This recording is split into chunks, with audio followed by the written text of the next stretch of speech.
que como era pensando que la Virgen María.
Hola, buenas tardes.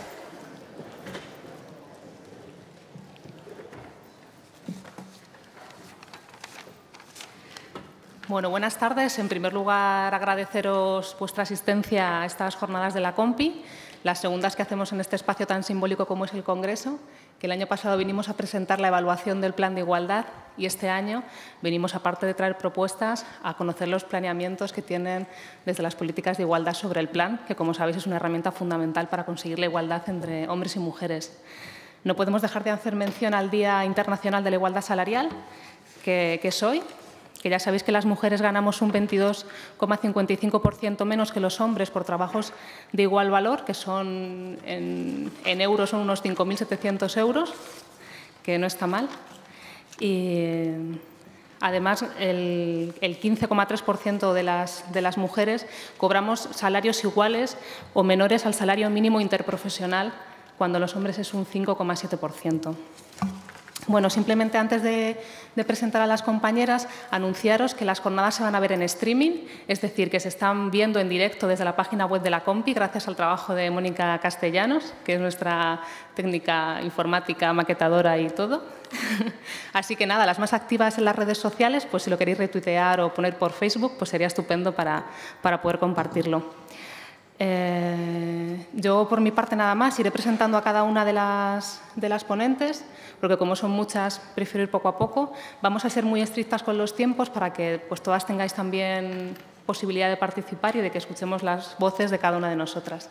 En primer lugar, va a tomar la palabra Carmen Quintanilla Barba, la presidenta de la Comisión de Igualdad del Congreso de los Diputados y Diputadas, que le agradecemos muchísimo que haya venido y disculpamos de antemano que tendrá que marchar casi enseguida, pero bueno, aún así es estupendo que esté aquí con nosotras. Carmen. Bueno, buenas tardes a todas y a todos. Quiero, en primer lugar, darle las gracias a mi querida amiga de muchos trabajos en conjunto y de muchas luchas, a Begoña San José, por darme el honor de dirigirme a todas vosotras en mi calidad de presidenta de la Comisión de Igualdad y, sobre todo, bueno, pues daros la bienvenida al seno de la soberanía popular, al seno de este Parlamento, donde efectivamente aquí es el palacio de la palabra, el palacio de la libertad, en definitiva, el palacio de la democracia. Quiero saludar a mis compañeras, a la señora de las Heras, portavoz de la Izquierda Plural, del Grupo Parlamentario de Izquierda Plural, también a mi compañera Susana Ros, portavoz del Grupo Parlamentario Socialista, al Gobierno de España, que nos acompaña su directora de Igualdad y también del Instituto de la Mujer, Begoña. Querida Begoña, muchísimas gracias por estar aquí en nombre del Gobierno de España. A Consuelo Abril, la presidenta o coordinadora en estos momentos de la Comisión de Malos Tratos, también una mujer que ha levantado durante muchos años esa bandera contra la violencia de género y en favor de la igualdad de oportunidades, y también, bueno, pues en las Mujeres por la Salud, y a esta jovencita que tengo un lapsus, no de memoria, sino que nadie me la ha presentado y que quiero, Asociaciones de Mujeres Caminar, y que también, bueno, es muy importante que en el discurso de la igualdad se incorporen mujeres jóvenes, para que seáis el relevo generacional de todas nosotras y también que consigamos que se incorporen hombres que tienen que ser cómplices de nosotras en favor de la igualdad de oportunidades de las mujeres en este siglo XXI. Y efectivamente hoy se celebra el Día de la Brecha Salarial, hoy se celebra el Día de la Igualdad Salarial. Hoy, afortunadamente, de nuevo, los movimientos de mujeres, la sociedad, ha reivindicado que teníamos que hablar de la discriminación salarial. Y a mí me vais a permitir que os voy a dar unos datos que creo que es importantes, porque la brecha salarial entre mujeres y hombres sigue siendo uno de los ejemplos más claros de la desigualdad que siguen existiendo hoy, en pleno siglo XXI, en el mercado laboral entre ambos sexos. Esa diferencia salarial, según los estudiosos del tema, según los indicadores, puede ser directa cuando hablamos por la retribución menor para la mujer que para el hombre por trabajos iguales, o indirecta si nos referimos a los casos en los que la desigualdad salarial no es un factor de discriminación en sí mismo, pero sí es como consecuencia de las diferencias en el empleo entre hombres y mujeres.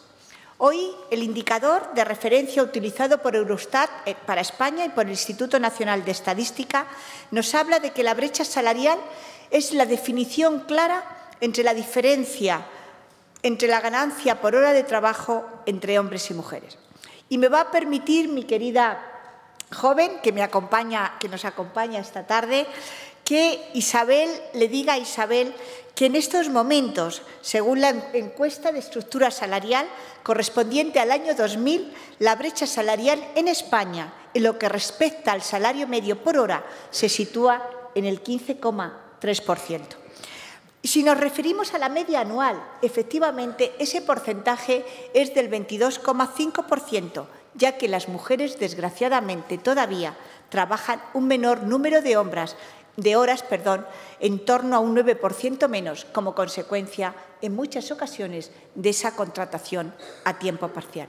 Desde luego, las causas de la brecha salarial nos las encontramos que los sectores más masculinizados coinciden generalmente con los mejores retribuidos, con lo cual estamos hablando de segregación horizontal, que las jerarquías laborales, ya que las mujeres ocupan en mayor medida categorías inferiores, hablamos de una segregación vertical, y que el tipo de jornada, ya que está la causa en que el 75,3% de las personas que trabajan a jornada parcial son mujeres.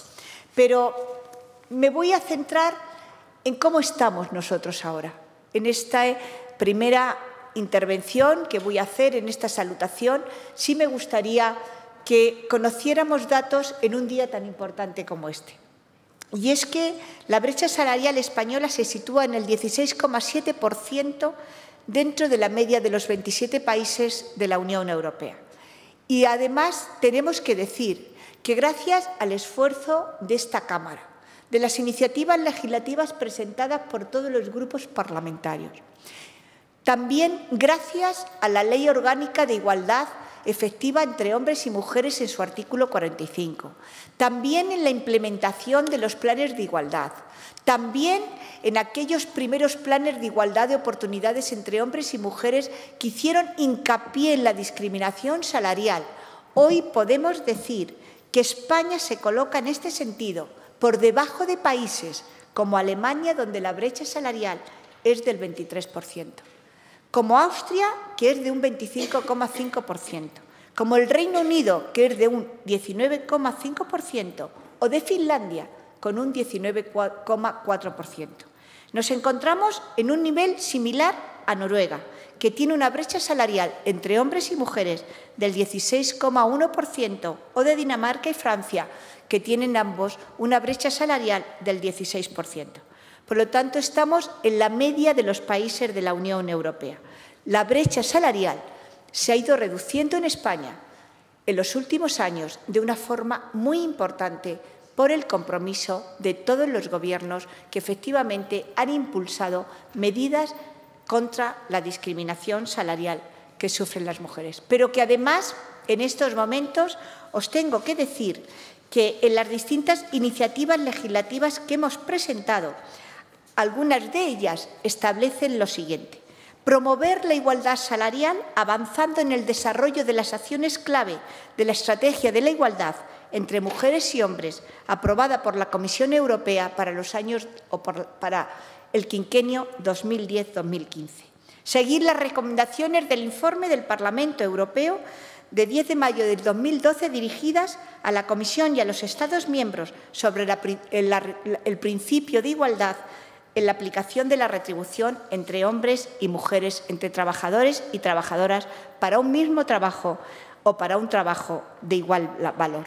Y además, en estos momentos quiero también deciros, porque no podía callármelo y me lo vais a permitir, que hay un compromiso claro, que así lo hizo saber y que, como soy presidenta de la Comisión de Igualdad, os lo tengo que contar, por parte de la ministra Mato, de que se está elaborando en el Gobierno un plan especial para la igualdad de mujeres y hombres en el ámbito laboral y contra la discriminación salarial. No me queda, porque no me quiero extender mucho más, sino de nuevo decirle a Begoña gracias por haberme invitado. Creo que este debate que hoy vais a abrir vosotras es un debate importante de cara a la implementación del primer Plan Estratégico de Igualdad de Oportunidades entre Hombres y Mujeres, que ya presentasteis una serie de propuestas en otro momento también en el seno del Parlamento español, que además tendremos que ver la luz del segundo Plan Estratégico de Igualdad entre Mujeres y Hombres, porque ese es el compromiso del Gobierno. Y sin más, os deseo una tarde fructífera en vuestros trabajos, que además quiero, Begoña, que me mandes todo lo que acordéis, como siempre lo haces, y que muchísimas gracias por elegir esta sala emblemática, que es la Sala Ernest Lluch, para ese debate de seguir construyendo la igualdad de oportunidades entre mujeres y hombres. Muchísimas gracias.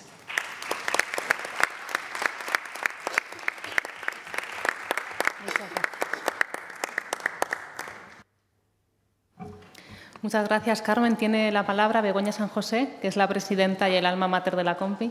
Begoña. Buenas tardes.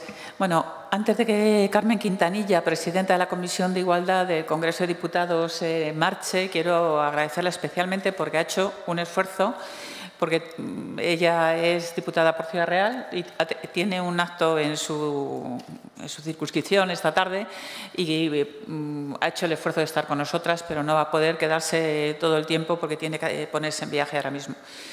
Gracias a Ascensión de las Heras y a Susana Ross, porque siempre nos escuchan y siempre nos hablan. Es decir, siempre tienden esos puentes para el diálogo, que son tan importantes para que el Parlamento sea también representativo de las aspiraciones de igualdad, no solo de la mitad femenina de la población de nuestro país, sino también de bastantes hombres que opinan, por lo menos, y muchos de ellos actúan, que eso es un bien para todos.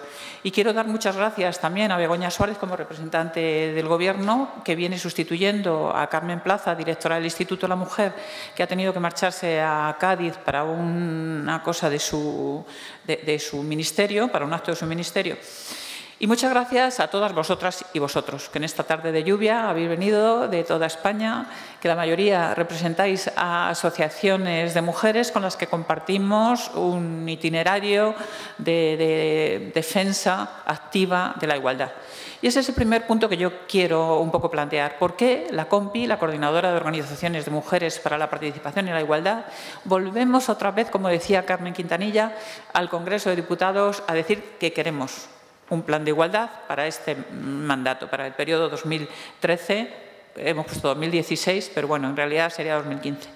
En primer lugar, queremos un plan de igualdad porque la igualdad no cae del cielo. Es decir, los avances que ha habido hacia la igualdad anteriormente siempre han sido fruto de una conciencia y de un esfuerzo, principalmente de las propias mujeres y principalmente de las mujeres organizadas, es decir, de las asociaciones que hemos puesto como prioridad de nuestro trabajo esa defensa de la igualdad, que han apoyado muchas otras mujeres con su comportamiento y también bastantes hombres, es decir, que la opinión pública española hoy por hoy es netamente favorable a que se siga avanzando hacia la igualdad.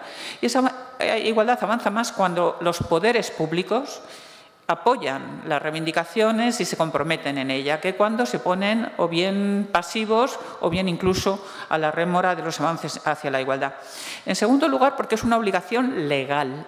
Es una obligación legal porque el artículo 9.2 de la Constitución dice que todos los poderes públicos tienen que promover activamente la igualdad y eso se desarrolla en la CEDAW, en la Convención para la Eliminación de toda forma de discriminación de la mujer, que ratificó España en el año 83, cuando dice que tiene que tomar cada gobierno una serie de medidas y además las tiene que evaluar periódicamente. Justamente España este año, en mayo de 2013, tiene que presentar en la ONU la evaluación de sus políticas globales de igualdad, sin perjuicio de que también las organizaciones no gubernamentales tenemos ahí un espacio que, por cierto, tenemos aquí a la presidenta de la CONDE, a Mercedes Ruiz Jiménez.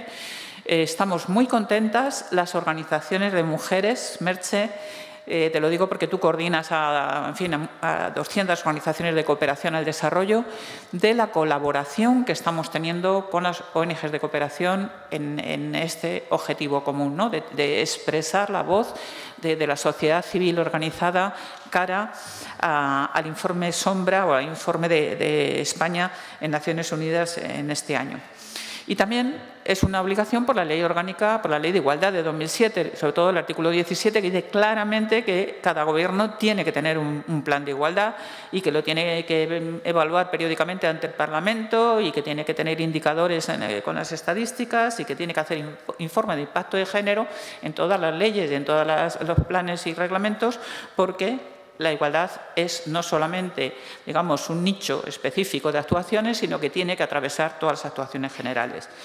El plan de igualdad es más racional que hacer un salpicado de actuaciones, porque se crean sinergias. Es decir, si el Gobierno aprueba un plan, lo que se hace en materia de educación se complementa e interactúa con lo que se hace en materia de empleo, y lo que se hace en materia de servicios sociales para atención, por ejemplo, a personas dependientes, también permite una mayor facilidad de reparto tanto del empleo como de los cuidados, que es otra medida muy importante para la autonomía y para la igualdad de las mujeres. Es decir, con un plan que cubra diferentes ámbitos de materias que conciernen a ministerios distintos, se crean muchas sinergias, se adecúan medios humanos y materiales, es una planificación de recursos, también el plan, no solamente de objetivos, sino también de los medios para hacerlo, y se concretan objetivos y se moviliza a la sociedad civil.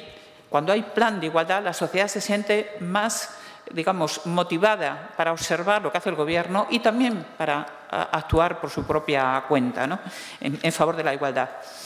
La cuarta razón es que los planes de igualdad… Muchas gracias, Carmen, y buen viaje. Los planes de igualdad son un proceso mundial. El contenido y las formas de los planes de igualdad se enmarcan en las medidas 201 o 205 de la Plataforma de Acción de Beijing de 1995, y nosotros estamos pidiendo que esas formas y esos contenidos se apliquen también en nuestro país, que no quede fuera de ese proceso mundial de avance hacia la igualdad entre mujeres y hombres. ¿Cuáles son?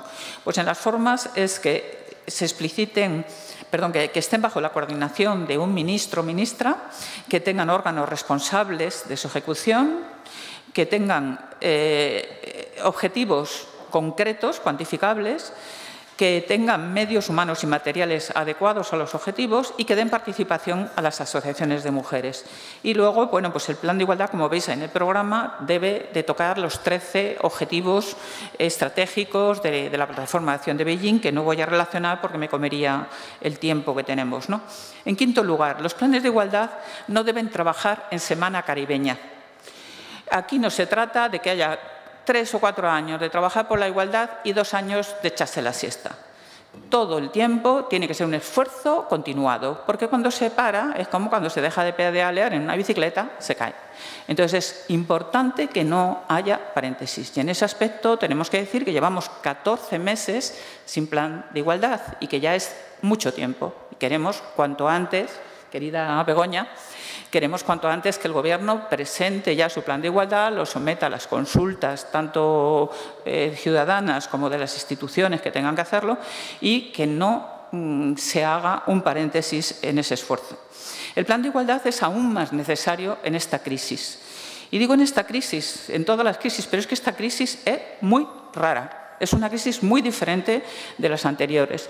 Dejar de tener plan de igualdad en la crisis sería como ir navegando con un rumbo y cuando de repente te sobreviene una tormenta, en vez de agudizar los 5 sentidos y no pensar que el piloto automático te va a llevar porque todas las coordenadas se están trastocando, es como si tú entonces te echaras a dormir y dijeras, bueno, como hay mucho lío, pues vamos a pasar desapercibidos a ver si la tormenta nos ignora.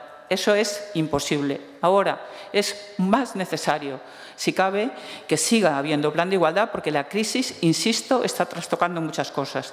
Y es una crisis diferente. En esto quiero hacer referencia al informe de diciembre de 2012, el impacto de la crisis económica en la situación de mujeres y hombres y en las políticas de igualdad, que ha hecho la Red Europea de Expertos en Igualdad de Género, porque dice algunas cosas que yo creo y espero que tengamos más ocasiones de discutirlo.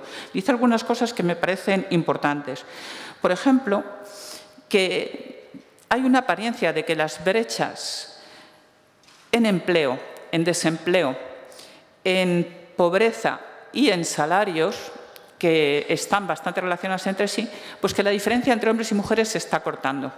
Y es verdad, las cifras hay diferencias entre unos países y otros, pero la propia tasa de paro, que es la que yo creo que más intensamente observamos, pues la diferencia entre la tasa de paro femenina y masculina está en torno a un punto, aunque sigue siendo más alta la de las mujeres, ¿no? Pero eso no es claramente un signo de mejoría. Lo que es una igualdad a la baja. Es decir, estamos viviendo un proceso en que, como los hombres pierden más que las mujeres y los hombres nos acercamos, pero nos acercamos a peor. Es decir, también nosotras estamos empeorando. No está aumentando ni el empleo ni los salarios femeninos y, sin embargo, sí están aumentando también, igual que, vamos, no es la misma proporción hasta ahora que para las mujeres, que para los hombres, perdón, el desempleo y el descenso de los salarios. Entonces, eso es para tener mucha atención, porque además lo que dice este informe de expertos, que luego hace 10 recomendaciones, una de las cosas que dicen es que las primeras etapas de la crisis se han centrado o han afectado sobre todo a la destrucción de empleo en la construcción y en la industria, que son dos sectores masculinizados, pero después vienen los servicios, incluyendo los servicios públicos. Porque precisamente las políticas de recorte de gasto público están ya recortando el empleo. Ahí la encuesta de población activa del cuarto trimestre es ya una llamada de atención. Por primera vez, la destrucción de empleo público es superior a la destrucción de empleo en el sector privado, pese a que es una minoría, es decir, el empleo público es aproximadamente una cuarta parte.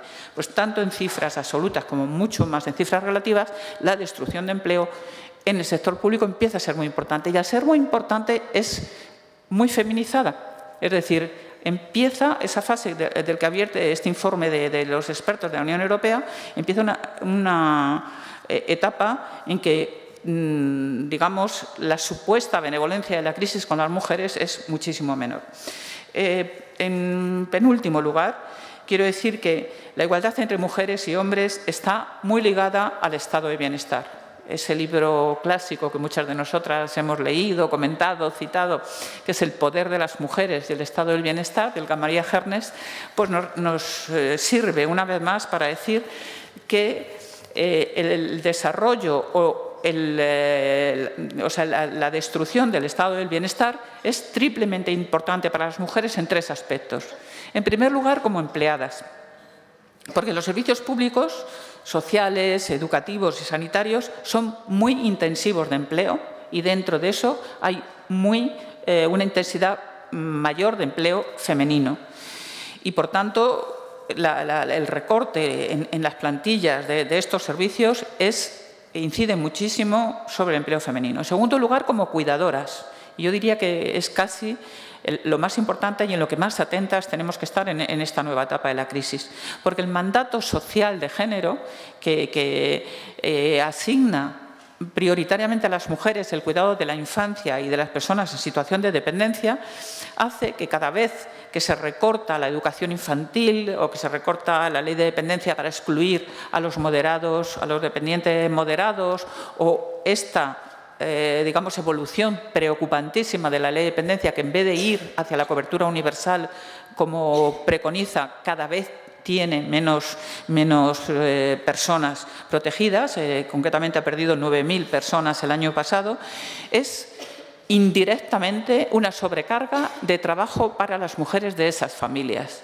La mujer de la familia de una niña o un niño que deja de tener comedor escolar es una mujer que tiene una tarea más. La mujer a quien su padre o su madre le da un ictus y no puede entrar en la dependencia porque le tardan un año en valorarle o porque cuando le valoran le dicen que es moderado, es una mujer que tiene un cambio radical en la disponibilidad de tiempo y de energía de su vida, ¿no? Entonces, es muy importante el estado de bienestar como cuidadoras. Y, en tercer lugar, como ciudadanas.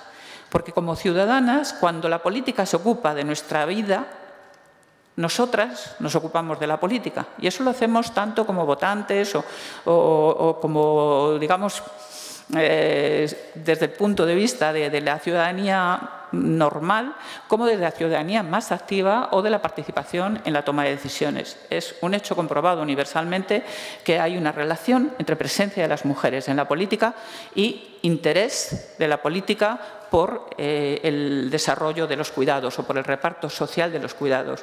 Por tanto, porque la igualdad entre mujeres y hombres es un pilar de la democracia, porque nuestra democracia no goza de la mejor salud, es decir, que la propia desigualdad y la propia gestión de la crisis, con casi 6 millones de personas en el paro, está creando situaciones muy digamos, de exclusión, no solamente de lo económico, sino de lo político, pensamos que la igualdad, y que la igualdad expresada formalmente en un plan de igualdad, es una herramienta útil para la salida de la crisis. En ese plan de igualdad al Gobierno le van a corresponder unas tareas, a las organizaciones de mujeres nos van a corresponder otras, al Poder Judicial, al Poder Legislativo le corresponderán otras, a los empresarios. Es decir, tiene que haber una asignación, digamos, de responsabilidades distintas, empezando por las del propio Gobierno en todas sus áreas, pero todo ello,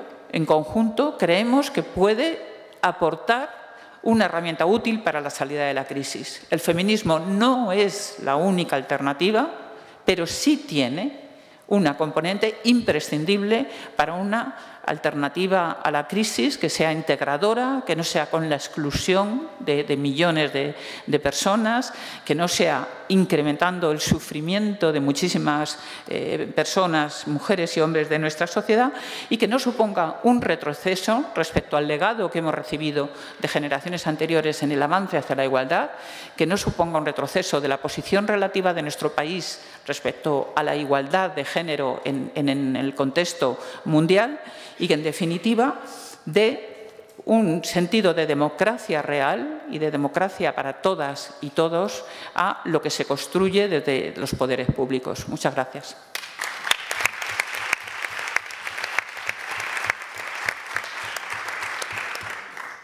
Muchas gracias, Begoña. Gracias por poner el foco ahí donde es importante y esa reflexión que haces de que disminuya la brecha salarial porque aumentemos en estado de bienestar, no porque las situaciones empeoren, ¿no?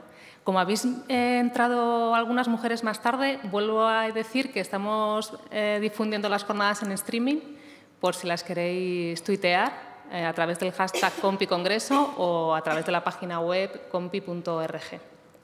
Bueno, y ahora vamos a darle la palabra a Begoña Suárez Suárez, subdirectora general para el emprendimiento y la promoción profesional de las mujeres de la Dirección General de Igualdad de Oportunidades. Te agradecemos muchísimo, Begoña, que hayas venido, que ha sido todo un poco así. Así que, pues, muchas gracias también por eso. También disculparla porque tampoco podrá quedarse hasta el final, así que, bueno, pues en algún momento ya abandonará. Pero, bueno, aún así, te agradecemos que hayas podido venir y que hagas este esfuerzo. Buenas tardes. En primer lugar, quería disculpar la ausencia de la Directora General para la Igualdad de Oportunidades, porque, como se ha dicho al principio, pues le ha surgido un compromiso ineludible y se ha tenido que salir de Madrid esta mañana.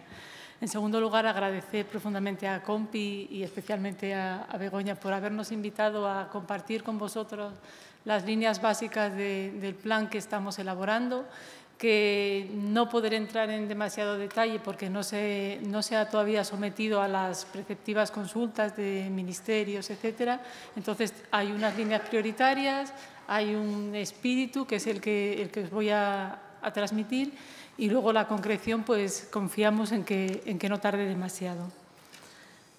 Efectivamente, como decía Begoña hace un momento, pues es una obligación legal el que periódicamente el Gobierno apruebe un plan estratégico que incluya medidas para alcanzar el objetivo de igualdad entre mujeres y hombres y para eliminar la discriminación por razón de sexo.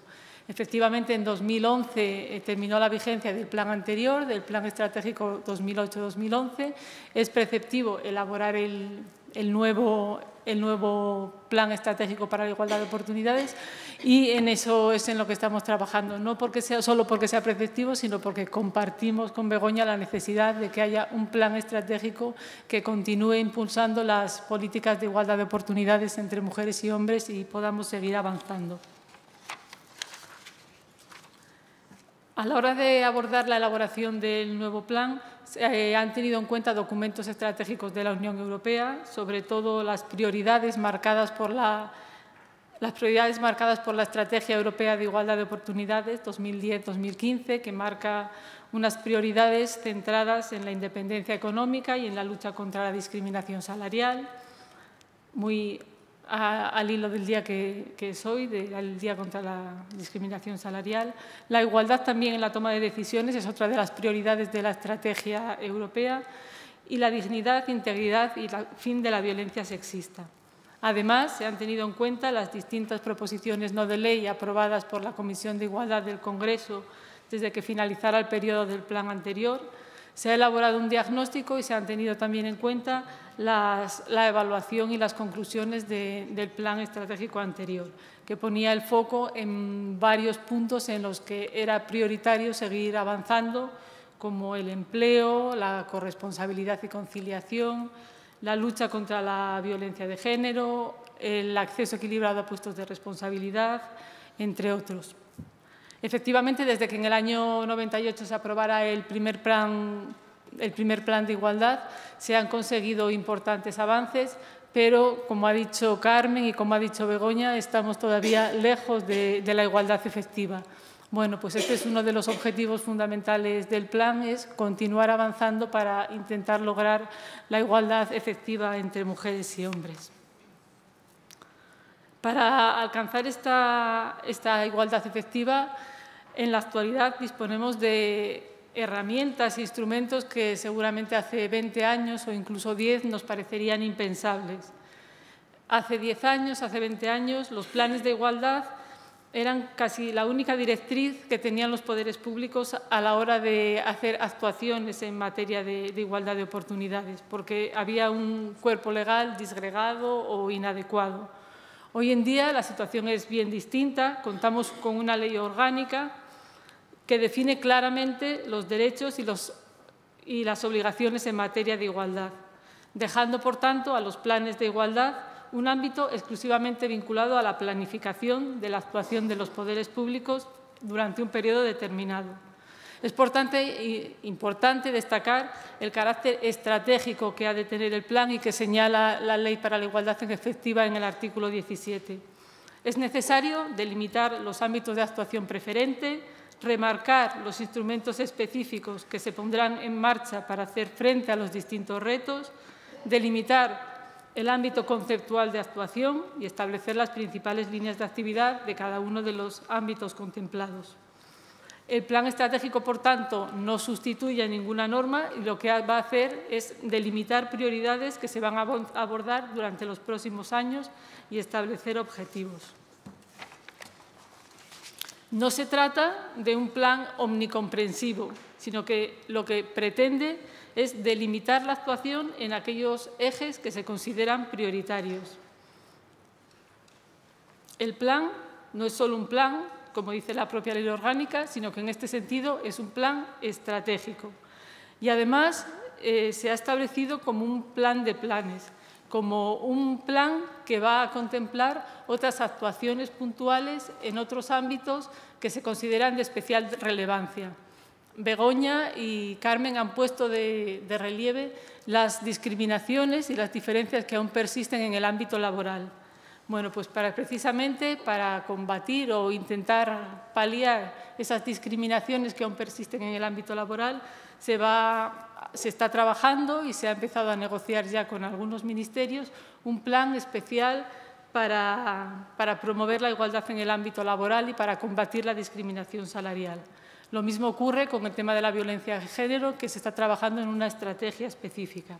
En ese sentido, el plan estratégico hará de paraguas y dará de cabida a esos otros planes para trabajar en ámbitos específicos. El plan se concibe, como os decía, como un conjunto de acciones clave, que sin agotar en absoluto las posibilidades de acción de cada uno de los ámbitos prioritarios, intentará avanzar en otros ámbitos. Va a contener un objetivo estratégico, que es el que aparece textualmente en el artículo 17 de la Ley para la Igualdad Efectiva: fomentar la igualdad de oportunidades y la lucha contra la discriminación. 3 objetivos generales: luchar contra las discriminaciones por razón de sexo en el mercado de trabajo, incorporar el principio de igualdad en las políticas públicas e impulsar la presencia equilibrada de mujeres y hombres en distintos ámbitos de actuación. Contará también con 23 objetivos específicos y 8 objetivos transversales. Como os decía al principio, este es el borrador en el que se está trabajando, que no quiere decir que sea literalmente lo que pueda salir después de las preceptivas consultas, tanto con los ministerios como con la sociedad. Estos objetivos estratégicos, general, específicos, se articulan a través de 7 ejes que, bueno, rápidamente os voy a comentar. Uno de ellos es precisamente actuar en el ámbito laboral, combatir las discriminaciones que persisten y que no voy a enumerar porque ya se han puesto de manifiesto, y luchar también contra la discriminación salarial. Bueno, pues para ello se articulará un plan especial para la igualdad de oportunidades entre mujeres y hombres en el ámbito laboral y contra la discriminación salarial. El objetivo general que persigue el plan es lograr la igualdad en el acceso, en la permanencia y en las condiciones de trabajo de las mujeres en el empleo. Y específicamente llevará un número importante de actuaciones destinadas a prevenir y corregir la brecha salarial de género. Una parte muy importante y que creo que somos todas y todas conscientes que determina la desigualdad en el ámbito laboral y en el ámbito de la participación política y económica es la falta de corresponsabilidad y las dificultades de conciliar la vida personal, laboral y familiar. Las encuestas que existen sobre el uso del tiempo todavía ponen de manifiesto que las mujeres dedican unas 3 horas más o menos más que los hombres al ámbito doméstico y de los cuidados.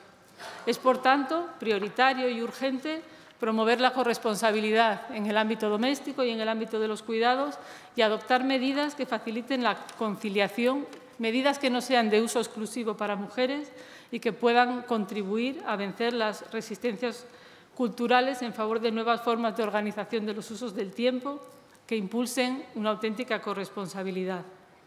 El ámbito de la corresponsabilidad y de la conciliación es un ámbito muy complejo porque sabéis que intervienen múltiples factores: horarios comerciales, necesidades personales, oferta pública y privada de servicios, requerimientos profesionales, aspectos vinculados con la promoción.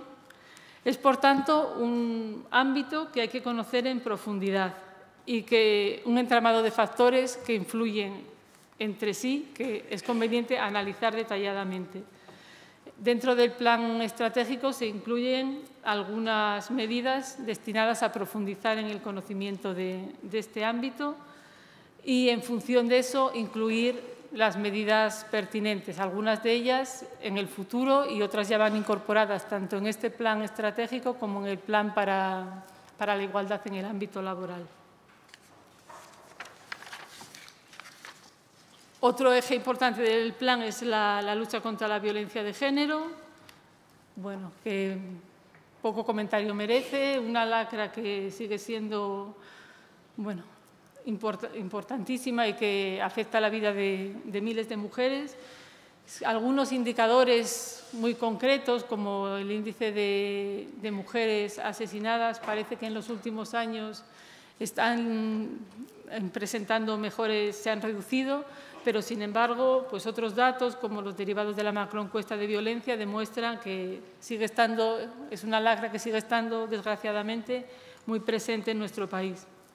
La especificidad del problema y la dificultad de abordarlo pues hace necesario también una estrategia específica para abordar este tema, y se está trabajando en una estrategia nacional para combatir la violencia de género en el periodo 2013-2015. Los objetivos fundamentales de esta estrategia pues, serán hacer emerger la capacidad de reacción de las mujeres ante las situaciones de violencia y mejorar el sistema institucional de prevención, asistencia y protección de las mujeres víctimas de violencia. Otro eje importante del plan va a ser intentar promover una participación equilibrada de mujeres y hombres en todos los puestos de responsabilidad. Hay algunos ámbitos, como el legislativo y el ejecutivo, que la situación está cerca de alcanzar en algunos ámbitos la participación equilibrada, como en el caso del Congreso, que el 36% de los escaños los ocupan mujeres, en el Senado el 33%. Aún queda camino por avanzar, pero bueno, se ha avanzado en los últimos años sensiblemente. No en todos los ámbitos, porque si bien, por ejemplo, si nos fijamos en las entidades locales, el número de concejalas es del 35%, sin embargo, todavía solo hay un 17% de alcaldesas.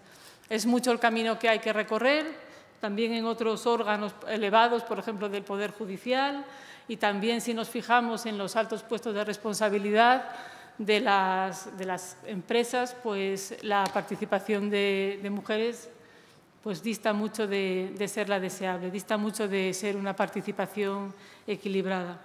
Bueno, pues en ese eje destinado a fomentar la presencia equilibrada de mujeres en puestos de representación, de alta responsabilidad, se incluirán objetivos destinados a fomentar la participación equilibrada en el ámbito político-administrativo, empresarial y también destinado a favorecer el movimiento asociativo de mujeres.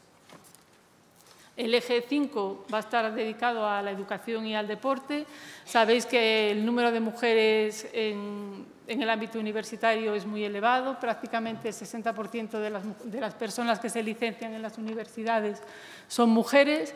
Sin embargo, todavía persisten importantes sesgos de género en las elecciones educativas, que luego se trasladan al ámbito laboral y luego acarrean consecuencias como segregación horizontal, vertical, etcétera. Bueno, pues entonces lo que pretende este eje es dirigirse a la comunidad educativa en particular y a la ciudadanía en general, promoviendo un cambio de cultura entre el profesorado, el alumnado y la sociedad para fomentar, combatir los estereotipos que siguen manteniéndose y para promover también la práctica deportiva. Evidentemente, los 5 ejes que acabo de nombrar no agotan el ámbito de actuación de los poderes públicos en materia de igualdad. Por eso, en la estructura del plan se ha querido atender a un segundo criterio, que es el fortalecimiento de lo que se llama una estrategia dual, que incluya una estrategia transversal, orientada a incorporar cambios estructurales y destinada a incorporar el principio de transversalidad de género en todas las actuaciones de los poderes públicos, y otra parte destinada a promover políticas específicas concebidas en ocasiones como medidas correctoras para contribuir a reducir determinadas desigualdades. En ese sentido, se han incluido otros 2 nuevos ejes. El eje 6, destinado a desarrollar políticas específicas en los ámbitos no incluidos en los ejes anteriores, como la salud, la imagen, la sociedad de la información o la generación de conocimiento, y un eje 7 que tratará de incorporar el principio de igualdad de trato y oportunidades entre mujeres y hombres con carácter transversal en las políticas públicas. De forma que el borrador con el que estamos trabajando tendrá 7 ejes, los 5 de ámbitos específicos, el 6 destinado al desarrollo de políticas específicas de igualdad en los ámbitos no contemplados en los anteriores y un eje transversal para desarrollar estrategias e instrumentos que promuevan una mejor aplicación del principio de transversalidad de género en las políticas públicas. Otra cosa importante, ya para terminar, es que junto con el plan y de forma indisoluble con él se acompañará un plan de evaluación, de forma que la concreción de muchas acciones podrá establecerse a partir de los indicadores seleccionados para su evaluación. Se incorporan en el plan de evaluación indicadores de producto para evaluar medidas concretas, de resultado para evaluar el efecto inmediato de la aplicación del plan y de impacto para evaluar el efecto, siquiera indirecto, a medio y largo plazo. La situación exacta en la que se encuentra ahora mismo el borrador del plan es que el borrador está cerrado, tomando en consideración los ejes que os ha cerrado. El borrador está cerrado en las líneas generales que os he comentado. En los próximos días se va a remitir a los departamentos ministeriales para que en el ámbito de sus competencias hagan aportaciones, incluyan medidas, sugerencias. A partir de ahí se volverá a rehacer el borrador y ya ese nuevo borrador se volverá a distribuir a todos los departamentos ministeriales, al Consejo de Participación de la Mujer y a la sociedad. Y, bueno, por último, en el futuro y como parte del plan de evaluación están previstos informes de seguimiento y un informe de evaluación final al acabar el periodo de vigencia. Y esto es básicamente lo que os puedo contar. Muchas gracias por vuestra atención.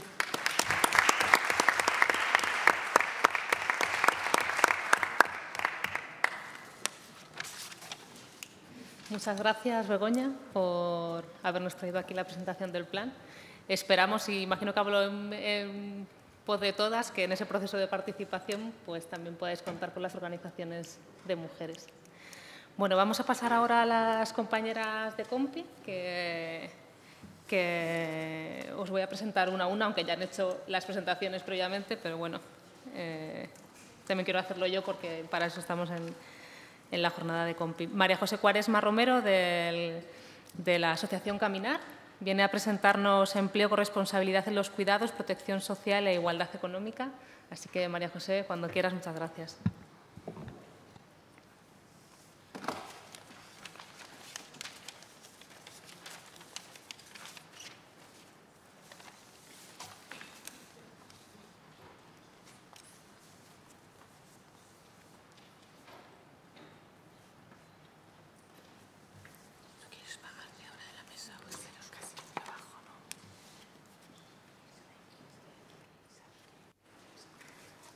Hola, muy buenas tardes.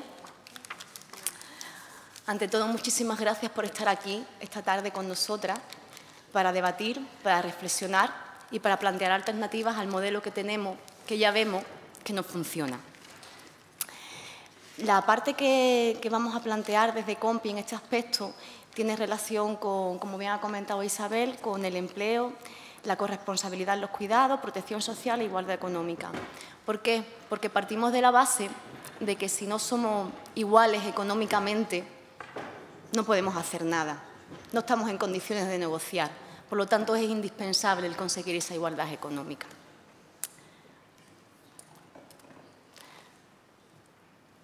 Bueno, antes que meternos directamente en lo que son en las propuestas, sí que nos gustaría hacer un breve recorrido histórico, muy breve porque ya sabemos por qué estamos las mujeres aquí, ¿no? Pero nunca viene de más el saber también de qué manera hemos llegado al mercado laboral y estas son las consecuencias que ahora mismo tenemos. Las mujeres masivamente llegamos al mercado laboral en un modelo capitalista, después de la Segunda Guerra Mundial, un modelo capitalista que evidentemente trae una división sexual del trabajo porque es lo que le interesa para que pueda funcionar, porque si no es así ese modelo no funciona. Ese modelo nos trae una externalización de esos trabajos que anteriormente ya la mujer venía realizando y trae una serie de consecuencias en esa posición de la mujer en ese mercado laboral. Como vemos, esa segregación de la que hemos hablado antes, tanto horizontal como vertical, medias jornadas y contratos temporales, tienen nombre femenino, la economía sumergida, esa que cuesta tanto trabajo de saber de qué números y de qué porcentaje estamos hablando, también es nuestra, de siempre, y sigue siendo ahora más que nunca. Esa flexibilidad horaria, esa adaptación que tenemos que tener a todo, que es curioso como cuando hablábamos antes del tema de los tiempos, esa falta de corresponsabilidad que aún tenemos dentro del hogar, dentro de la familia, y cómo los últimos estudios están demostrando que aun estando los hombres más tiempo en casa, supone aún más trabajo añadido para la mujer, ¿no? Entonces, eso queda ahí en la reflexión.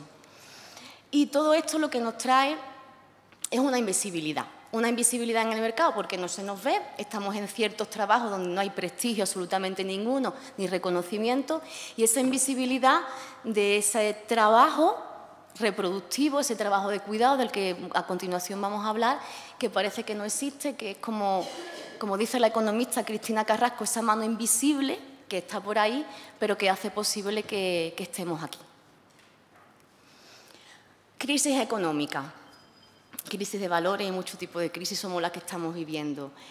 Ante esto se toman una serie de medidas que evidentemente lo que supone es un retroceso aplastante de las mujeres en la sociedad y especialmente en el mercado de trabajo. ¿Por qué? Porque las medidas que se han tomado están totalmente masculinizadas.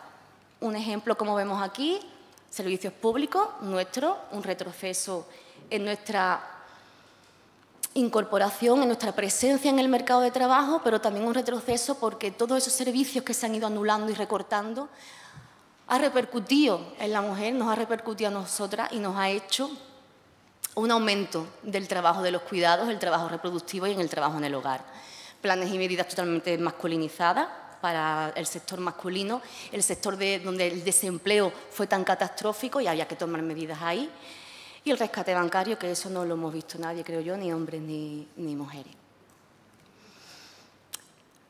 Y precisamente en la mujer tiene unas consecuencias un poco más específicas y más dolorosas. Muy resumidamente comentamos aumento de la economía sumergida, esas que están complicadas, como decíamos antes, de analizar y de contabilizar, la precarización del empleo económico. Antes dábamos datos, los contratos temporales son nuestros, pero es que también a nivel europeo los contratos temporales también siguen siendo nuestros, de 7,3 millones de mujeres frente a 3,2 de hombres, ¿no? Tendríamos que valorar eso. Un aumento considerable y muy peligroso de esas situaciones de violencia que posteriormente Consuelo ya hablará, especialmente con temas de prostitución y asesinatos machistas.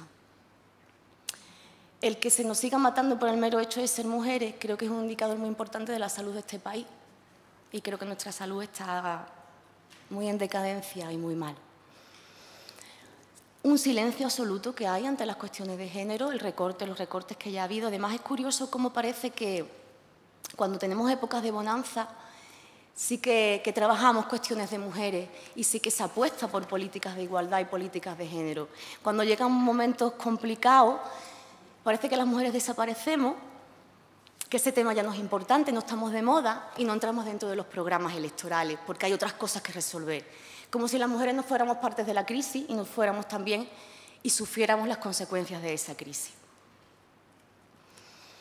Eso trae como consecuencia un retroceso evidentemente en el imaginario colectivo. Si no se habla de temas de género, si no hay presupuesto para temas de género, en la sociedad hay la idea de que hay otras cosas más importantes y lo nuestro puede esperar. Lo podemos aparcar porque no es tan importante. Esa doble explotación laboral que ha existido siempre y que ahora se aumenta considerablemente porque ese recorte de servicios públicos ha contribuido a que muchas mujeres tengan que abandonar sus puestos de trabajo y se haya aumentado mucho el trabajo dentro de casa. Y esto trae como consecuencia un empobrecimiento absoluto de la mujer. Hay un dato que a mí me parece una barbaridad, que es el 80% de las personas inactivas que no reciben ningún tipo de prestación son mujeres. Es doloroso. Y luego, en cuanto al indicador que nos habla de la desigualdad social, las mujeres superamos la tasa media en un 27,2%. Es un dato un poco peligroso y que tendríamos que trabajarlo. Y como un dato anecdótico, que ya por 2010, ya desde Europa se estaba diciendo que el riesgo de las mujeres a la reinserción en el mercado laboral iba a ser mucho más complicado, y lo estamos viendo. Por dar un poquito de cifras, sí es cierto que ha habido mucho avance en estos últimos años. Sí es cierto que se han interpuesto muchas medidas legales para que esa desigualdad que llevamos arrastrando tantos siglos se rompa de una vez por todas, y pueden verse los datos en la evolución de la tasa de actividad femenina o en el incremento de las mujeres que son económicamente activas, ¿no? Pero tal y como hemos visto anteriormente, la forma en la que estamos en el mercado de trabajo la situación y la posición que tenemos, eso luego repercute en, por ejemplo, las prestaciones de desempleo que tomamos. Cobramos muchísimo menos que los hombres en una prestación. Y las rentas activas de inserción tienen nuestro nombre y las pensiones asistenciales también tienen nombre femenino, que son, sabemos, unas cantidades muy inferiores, lo que conlleva ese empobrecimiento del que estábamos hablando antes. Con esta situación, y dados los últimos datos que comentaba antes la compañera Begoña, la tasa de desempleo de la última encuesta de población activa, en las mujeres ya estamos en el 26,55%,